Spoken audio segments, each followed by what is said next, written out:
A lot of my work terrifies me. It's risky and it's uncomfortable.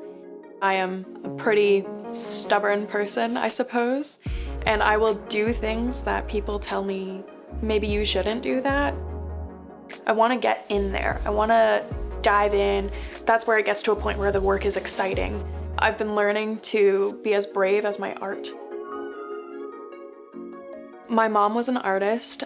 She did a lot of hyper-realistic drawings. I kind of grew up looking at her sketchbooks filled with weird, surreal dream drawings that I was obsessed with. And I started taking my sketchbook to school and asking my friends if I could draw them for money, even though I shouldn't have been doing that at 6 years old. I am the type of person that likes to hyperanalyze everything, which gets me into some troubled spirals in my head, but those spirals transform into layers for a painting.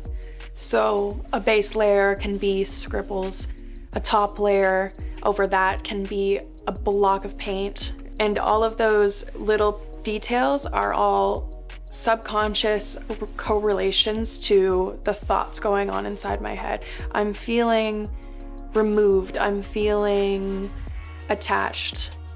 A lot of my pieces come from picking up things off the side of the road that are considered garbage and trash, and I recreate them into something unique and unexpected. I go to the thrift store way too much because I'm always searching for new textures in found objects. I'll incorporate fabrics into paint and make a blobby mess that can be thrown on a canvas with gesso or some sort of medium. It makes a really textured depth that is really exciting for the viewer, and it makes me want to reach out and touch it. A really transformational piece for me was my piece called Zion. It is 6 feet wide by 7 feet tall.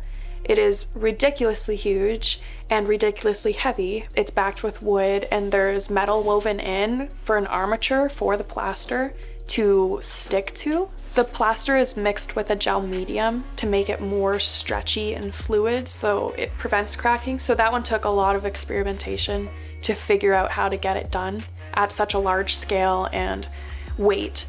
It's about the troubles with miscarriage and the shame that's brought on. It's in your face.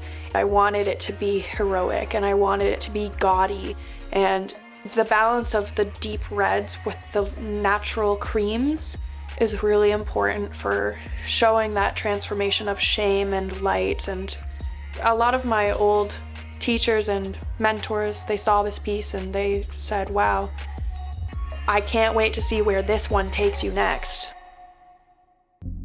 When I'm letting people into a gallery space that my work is being shown in, it's very intimidating because you can never expect what people are going to think or say. I get a lot of mixed reactions. Some people think it looks like a child could do it. Why are you selling that? I could paint that with my bare feet. And then a lot of people come to my shows and they start crying because my work really speaks to them and allows them to connect with a piece of them that's not been reached yet. I want it to reach your subconscious mind, and I want the audience to connect with them, their deeper selves, and see if they can be more real with themselves like I'm trying to be. I've had pieces where I have interactive aspects to a painting where the viewer can actually reach out and touch, and I had a piece that I took an old doorknob and I turned it into a turning poetry message on a piece of canvas.